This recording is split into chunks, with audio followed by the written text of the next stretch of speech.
Before we do, we've got another check of the weather from Mr. Roker. Al, it is such a pretty morning, isn't it? Perfect fall morning.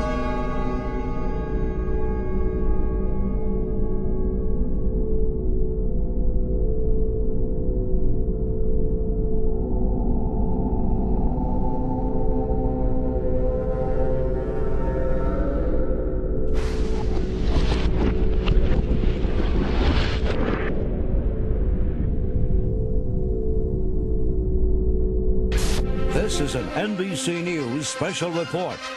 Here is Tom Brokaw. September 11th, the year 2001, a day unlike any other in the long course of American history, a terrorist act of war against this country.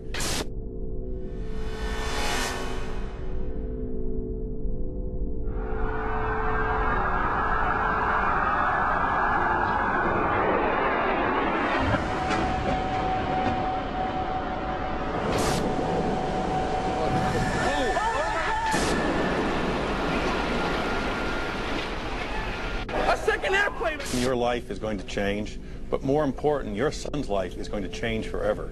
America will never be the same after September 11th, 2001.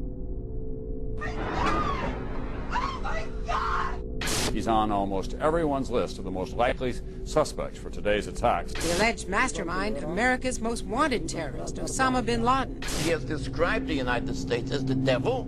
This is the beast. Meanwhile, Osama bin Laden is a name that we have been hearing all day long.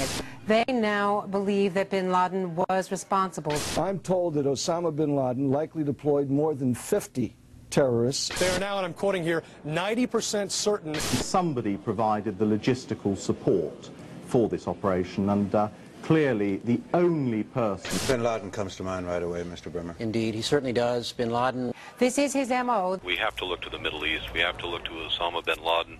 Osama bin Laden. Osama bin Laden. Bin Laden. Osama bin Laden. Osama bin Laden. Remember, 24 hours ago, it was the Bush tax cut, the Bush budget, the Bush economy. You don't hear any of that tonight. It's America's enemy. America's under attack.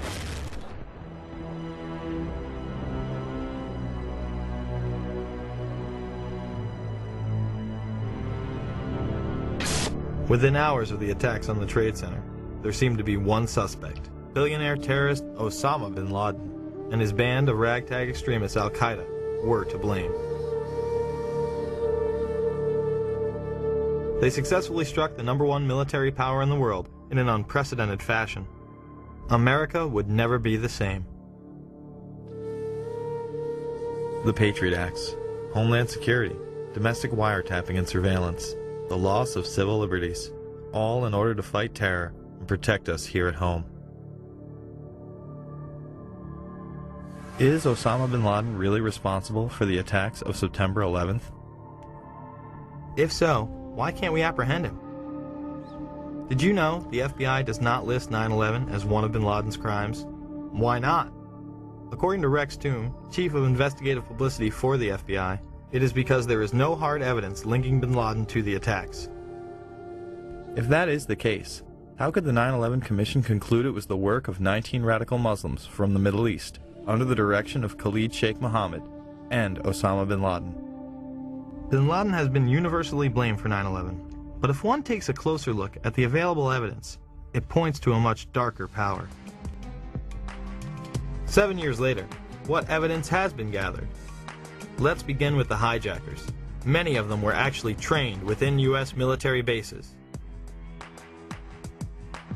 On September 15, 2001, Newsweek reported that U.S. military sources have given information that suggests 5 of the alleged hijackers received training at secure U.S. military installations in the 90s.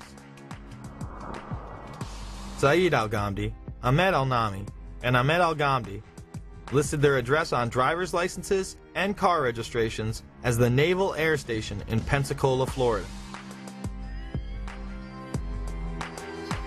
Another indication of how the hijackers were tied to U.S. bases was reported on September 12th by Fox in D.C. They stated, congratulatory phone calls were made from a separate aeronautical school in Florida, which suggests inside help for the hijackers. Now, here at Embry-Riddle School in Daytona Beach, investigators say that they did indeed intercept cell phone calls that originated out of here, calls that were congratulatory after yesterday's attacks, calls the feds say were made by terrorist sympathizers here in Daytona as well as in Broward County. The New York Times would report that the Defense Department said that Atta had gone to the International Officer School at Maxwell Air Force Base in Alabama, Abdulaziz Al-Amari to the Aerospace Medical School at Brooks Air Force Base in Texas, and Saeed Al-Ghamdi to the Defense Language Institute at the Presidio in Monterey, California. The Vice Chancellor for Student Affairs at the Defense Language Institute, where Al-Ghamdi trained, went public and said, "Bush knew of the impending attacks on America. He did nothing to warn the American people because he needed this war on terrorism. He was quickly disciplined and threatened with court-martial." Even when neighbors called the CIA on hijacker Walid al-Shehri, nothing was done. Now, you might think that some of the neighbors would be shocked to find out that a suspected terrorist lived right down the street from them, but at least one woman we spoke with was not surprised at all. Diane Albritton was so concerned about what was happening inside the home at 502 Orange Street, she called the CIA. Why was she suspicious? The odd coming and going, the different rental cars, the odd-looking people that came and went. At that time, she says, the agency was not interested. How could it be that the CIA wasn't interested in this woman's story?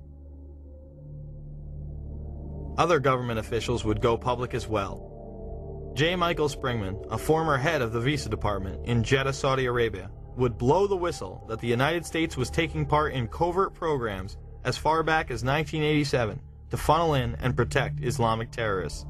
Well, it began in Jeddah when I was repeatedly told to issue visas to unqualified applicants. This went on for quite some time during most of my tour there. Under the American immigration laws, you need to demonstrate that you're going to the United States for a specific purpose. And typically, in such a situation, you're going to sign a business deal, or you're going to go as a tourist to see the Grand Canyon, or you're going to the United States as a student to study a particular course of study. And these were people that had no job in one instance. He was a Sudanese who was unemployed in Saudi Arabia and a refugee from the Sudan.